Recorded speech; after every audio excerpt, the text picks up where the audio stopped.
আসসালামু আলাইকুম। এখানে দেখছেন কাবাব আর ফুচকা। এই ফুচকাটা বাইনে দেখাবো, আপনারা দেখতে থাকুন। তো এখানে কেশরকলি চাল ভিজিয়ে দেওয়া হয়েছে পানিতে, দেখতে দেখুন। তো এখানে ডিশ বসে দিয়েছি, ঘি দিয়ে দিচ্ছি বেশ খানিকটা,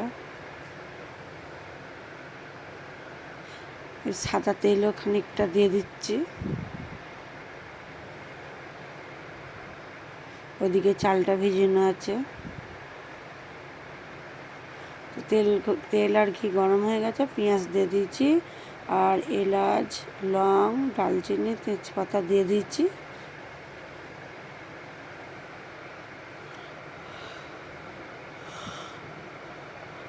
এটা সাজিরে দিয়ে দিচ্ছি 1 চামচ, কাঁচা লঙ্কাও দিয়ে দিচ্ছি।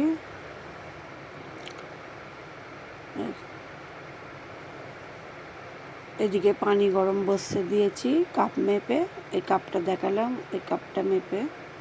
তো এখানে নুন দিয়ে দিচ্ছি, পাতিলেবু দিয়ে দিয়েছি।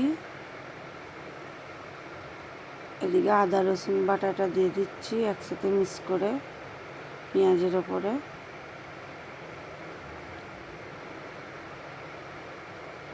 ওদিকে নুন আর পাতিলেবু রস দিয়ে পানিটা একটু গরম করতে দিয়েছি। তো এখানে গাজর দিয়ে দিয়েছি কুচি, আর ধনে পাতা পুদিনা দিয়ে দিচ্ছি, এটা ধনে পাতা দিয়ে দিচ্ছি, দিয়ে আবারও নাড়াচাড়া করব।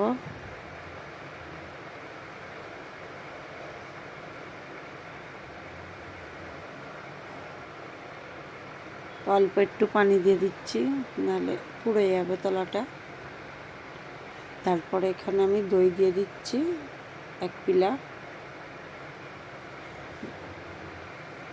টক দই দিয়ে দিচ্ছি।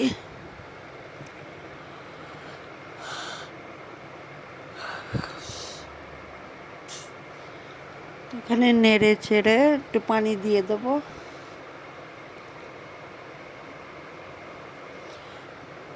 না, পানি নেই, এই চালটা দিয়ে দেবো।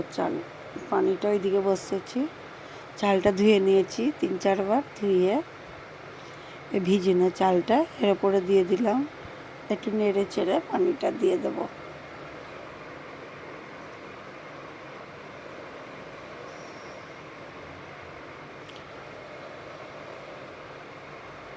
কাপ মেপে চাল নিয়েছি, তো কাপ মেপে পানি, 1 কাপ চালে 2 কাপ পানি। তো আমি 7 কাপ চাল নিয়েছি, তো 14 কাপ পানি গরম করতে দিয়েছিলাম, ওইটা ঢেলে দিলাম, দিয়ে নেড়ে ছেড়ে ঢাকনাটা দিয়ে দিয়েছি। এই দেখুন ভাতটা কত সুন্দর ঝরঝরে হয়ে গেছে, একটা একটা হয়েছে, হেভি সুন্দর খেতে লাগে এই ভাতটা। এটা ব্যাঙ্গালোরের ফেমাস পোলাও, কাবাব দিয়ে খুব ভালো লাগে, বিল কাবাব। তো দেখুন কত সুন্দর হয়েছে। আপনাদের ভালো লাগলে সাবস্ক্রাইব, লাইক, কমেন্ট করবেন। এই কাবাব দিয়েই খেতে হবে ভাতটা।